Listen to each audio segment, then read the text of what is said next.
మూడోదిగా దేవుని వాక్యమును ఆత్మ ఖడ్గము చేత ధరించుకోవాలంట. వినండి, దేవుని వాక్యమును ఆత్మ ఖడ్గం చేత ధరించుకోవాలి. హలో, పై 5 ఉండడం కాదు, పై 5 కూడా మొదటి విషయం. రెండో విషయం ఏంటి? ప్రేమ కలిగి ఉండాలి. ఇప్పుడు మూడోదిగా దేవుడు చెప్తున్న మాట ఏంటో చెప్పమంటారా? మీరు దేవుని వాక్యమును ఆత్మ ఖడ్గము చేత ధరించుకునే వారంగా ఉండాలి. చూడండి, సైనికుడు ఏం ధరించుకుంటాడు చెప్పండి, చెప్పాలి. సైనికుడు ఏం ధరించుకుంటాడు? కవచం ధరించుకుంటాడు కదండి. ఇంకేం ధరించుకుంటాడు? టోపీ పెట్టుకుంటాడు, కవచం ధరించుకుంటాడు, ఏమండి, డాలు పట్టుకుంటాడు, కత్తి పట్టుకుంటాడు. ఎక్కడి నుంచి ఇక్కడికి ఏం వేస్తాడు?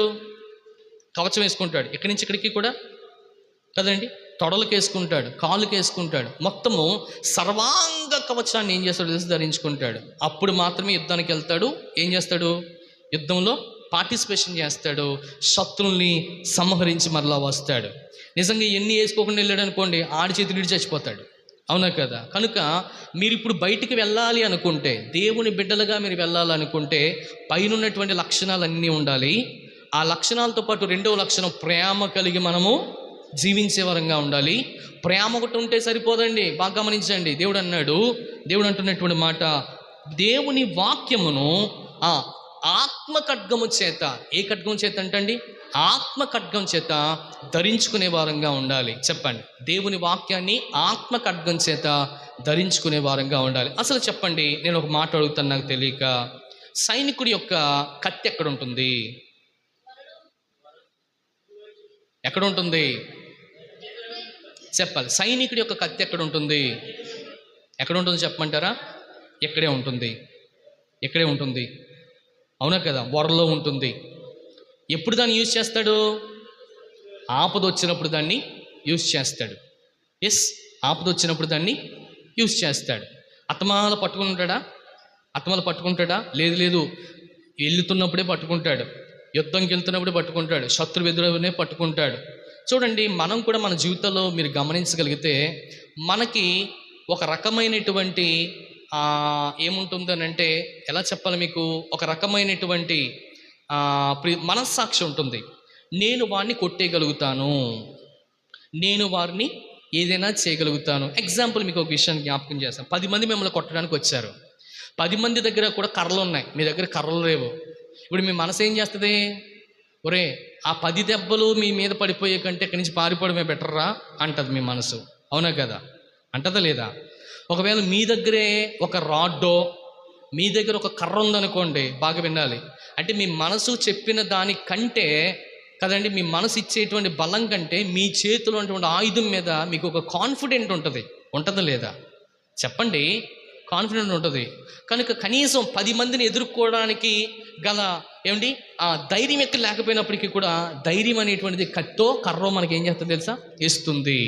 ఇప్పుడు యుద్ధానికి వెళ్తున్నటువంటి నీవు ఏం కలిగి ఉండాలని దేవుడు అంటున్నాడో తెలుసా? అంటున్నాడు, ఆత్మ ఖడ్గమును, దేవుని వాక్యము అనేటువంటి ఆత్మ ఖడ్గాన్ని మీరు ధరించుకునే వారంగా ఉండాలి.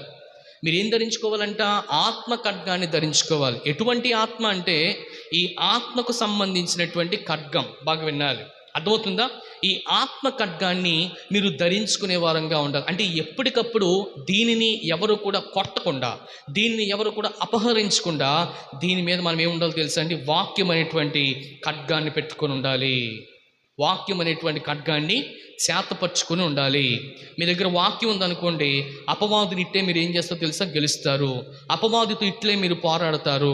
ఈ రోజున ప్రియ దేవుని బిడ్డలారా గమనించండి, వాక్యం తెలుసుకోకుండా ఉంటే, వాక్యానికి లోబడకుండా ఉంటే, వాక్యం విలువ మనం తెలుసుకోలేకుండా ఉన్నామనుకోండి, ఇందులో ఏమాత్రం కూడా ఖడ్గం ఉండదు.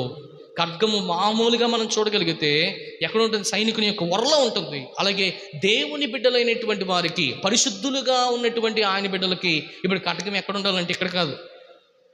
నిజమైన యుద్ధం వాళ్ళు చేస్తున్నారు, కానీ వాళ్ళు శారీరకమైనటువంటి యుద్ధం చేస్తున్నారు. మనమో ఆత్మీయమైనటువంటి యుద్ధం చేస్తున్నాం. కనుక నిజమైన ఖడ్గం ఇప్పుడు ఎక్కడ ఉందో తెలుసా? ఇక్కడ ఉండాలి. అర్థమవుతుందా? ఇక్కడ ఉండాలి. అందుకని అంటున్నాడు, దేవుని వాక్యమును ఆత్మ ఖడ్గమును మనం ధరించుకునేటువంటి వారంగా ఉండాలి. ఈ ఉదయకాల సమయంలో ప్రభువు మనందరితో మాట్లాడుతున్నాడు. ఆత్మ ఖడ్గాన్ని మనం ధరించుకునే వారంగా ఉన్నామా? పైనున్నటువంటి 5 ధరించుకున్నాం, ప్రేమను కలిగినటువంటి వారంగా ఉన్నాం. మూడోదిగా మనం చూడగలిగితే ఆత్మ ఖడ్గమును ధరించుకునే వారంగా ఉండాలి. ఆత్మ, నీ ఆత్మని ఎవడు కూడా అపహరించకుండా చూసుకోమని చెప్పాడు దేవుడు. మీ ఆత్మను ఆరిపోకుండా చూసుకోమని చెప్పాడు. శత్రువు వచ్చి అని ఏం చేస్తుంది తెలుసా? ఏం చేస్తుంది చెప్పండి? ఊదుతుంది. ఊదితే మన ఆత్మ ఏమవుతుంది? ఆరిపోద్ది. అది ఎలాగైనా రావచ్చు, అది యాక్సిడెంట్ల నుంచి రావచ్చు, లేకపోతే ప్రియదేవుని బిడ్డలు గమనించిన మరణం ఎలాగైనా రావచ్చు. అది ఓదకుండా, నువ్వు ఆరిపోకుండా ముందే నువ్వేం చేయాలి తెలుసా అండి? ఆ ఆత్మకి ఏం పెట్టాలి చెప్పాలి. ఒక దీపం వెలుగుతుంది అనుకోండి, అది ఆరిపోకుండా ఏం పెడతాం మనం? ఒక చేయి పెట్టండి, 2 చేతులు పెట్టండి.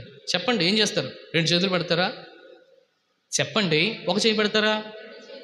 అలాగే వాక్యాన్ని ప్రియదేవుని బిడ్డలారా ఇలా చూడండి. వాక్యం ఎప్పుడు కూడా బైబిల్ ఇలా పెట్టడం కాదు, లేకపోతే ఒక సెల్ఫ్లోనో లేకపోతే ఎక్కడో ఉంచిపోవడం కాదు. బాగా వినాలి. వాక్యాన్ని తెరిచి ఒక కవచంలాగా నీ గుండెకు కూడా నువ్వేం చేసుకోవాలి తెలుసా? హత్తుకోవాలి.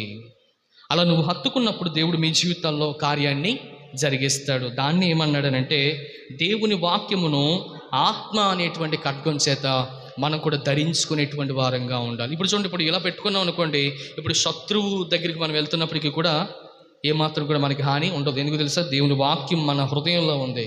ఖడ్గం ధరించుకున్నాం. కింద ఉన్నటువంటి ఈ ఖడ్గం కంటే, సైనికుడి దగ్గర ఉన్నటువంటి ఈ ఖడ్గం కంటే ఈ ఖడ్గం చాలా గొప్పది. అర్థమవుతుందా? ఈ ఖడ్గాన్ని మనం ధరించుకున్నప్పుడు, ఈ ఖడ్గాన్ని మనం చేతపుచ్చుకున్నప్పుడు మనకి ఏ విధమైనటువంటి ఆపదలు రావు. అందుకని మీరు మొట్టమొదటిగా మీరు ఏం ధరించుకోవాలంటే, దేవుని వాక్యం అనేటువంటి ఖడ్గాన్ని, ఆయన బిడ్డలుగా ఉన్నారు కనుక, పరిశుద్ధులుగా ఉన్నారు కనుక, మూడోదిగా దాన్ని ధరించుకోండి అని చెప్పాడు.